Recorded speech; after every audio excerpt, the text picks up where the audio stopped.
We've all been there, right? You call your dog's name and nothing. It is so frustrating, and you can't help but wonder, is my dog just being stubborn, or am I a terrible owner? Well, let's get into it, because today we are gonna fix that. So you call their name maybe once, maybe 5 times, and they might glance at the sky, suddenly get really interested in a patch of grass, or stare off at a distant tree. It feels like they're making a conscious choice to blow you off. So, what is actually going on in their head? Here's the absolute truth of it. Your dog isn't trying to be a jerk. They're not trying to stage some kind of coup for control of the household. When your dog ignores you, they're trying to tell you something. See, the problem isn't with their attitude. It's a breakdown in communication. And the best part? It's something you can absolutely solve. To fix this, we first have to really understand where that disconnect is coming from. And it all starts by totally shattering the biggest assumption we make about our dog's behavior. Okay, pretty much every frustrated dog owner believes this one thing. My dog knows exactly what I want. He's just choosing not to do it. But what dog behaviorists and trainers have found is a completely different and frankly more interesting story. And this, right here, this illustrates that gap perfectly. We see stubbornness, we see defiance, but our dog, they're actually experiencing something totally different. Their brain is either completely overloaded with sights and smells, they're genuinely confused about what that word you said means, or they're feeling stressed out. Blaming them for being defiant just keeps us from finding the real solution. Okay, so if it's not them being stubborn, then what in the world is it? Let's break down the real, science-backed reasons your dog might be tuning you out. So first up is sensory overload. A dog's brain, especially when they're outside, is like a computer with way too many tabs open. Then there's learned irrelevance, and this one is huge. It's where we've accidentally taught them our words are just background noise. Third, fear or anxiety. A stressed brain literally cannot learn or listen effectively. And finally, sometimes it's really simple. You're just not as exciting as that squirrel or that really interesting smell over there.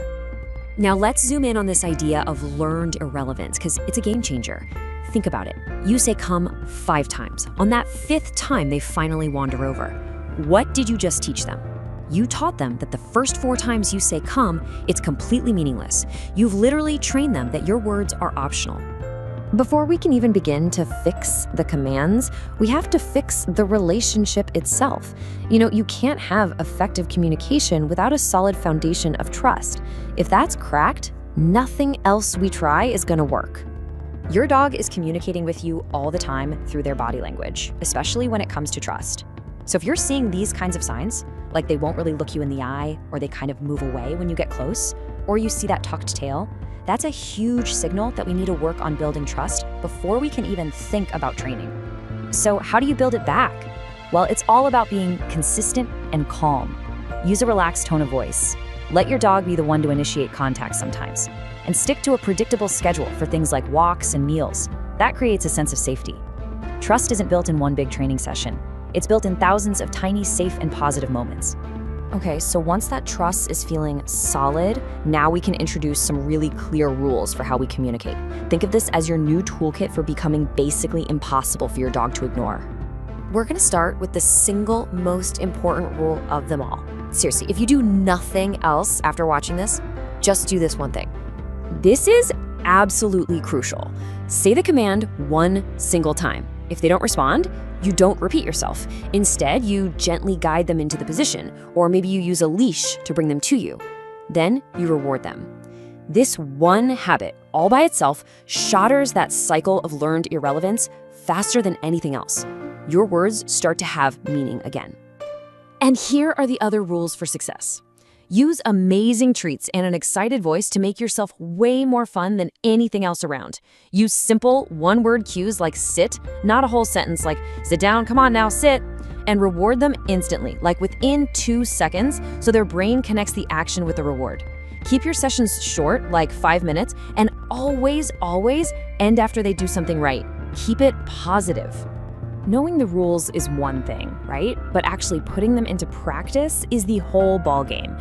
So here's a super simple, powerful exercise you can start today, plus the most common mistakes you absolutely need to avoid.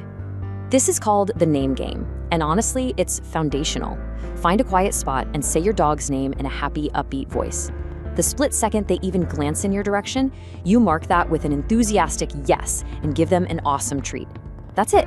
What you're doing is rewiring their brain to think that hearing their name and looking at you is the best thing that can possibly happen. And finally, let's talk about what not to do. Please never use their name when you're angry or frustrated. You're just poisoning the word for them. And never, ever call your dog to you just to punish them, whether it's for a bath or a nail trim or because they did something wrong. You're teaching them that coming to you is a trap. And be patient. Real, lasting change isn't going to happen overnight.